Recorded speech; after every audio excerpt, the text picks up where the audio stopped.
Penangkapan pelaku pengguna narkoba dilakukan pada Selasa malam 30 September 2025 sekitar pukul 23:30 waktu Indonesia Timur. Saat dilakukan pemeriksaan terhadap barang bawaan, petugas menemukan satu paket narkotika golongan 1 jenis sabu yang disembunyikan di dalam botol permen. Barang tersebut dikemas dalam kertas aluminium foil dan plastik bening kecil. Kronologi penangkapan disampaikan Kasat Narkoba Polres Buru, Ibtu DDS Rifai dalam press release ke awak media.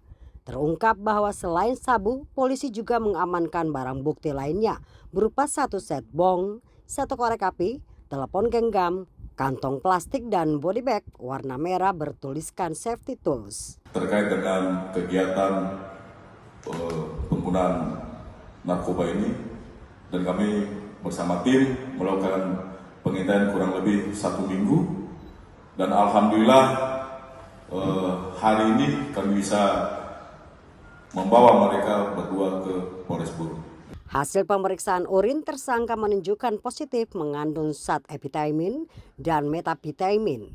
Dari keterangan awal, tersangka mengaku menggunakan narkoba untuk menambah stamina saat bekerja sendiri di lokasi tromol. Saat ini tersangka beserta barang bukti telah diamankan di Mapolres Buru untuk proses hukum lebih lanjut. Atas perbuatannya tersangka dijerat pasal 112 ayat 1 dan atau pasal 127 huruf A Undang-Undang Nomor 35 Tahun 2029 tentang narkotika dengan ancaman hukuman minimal 4 tahun penjara dan maksimal 12 tahun penjara. Dari Namlea, RN Stasi Jawa melaporkan.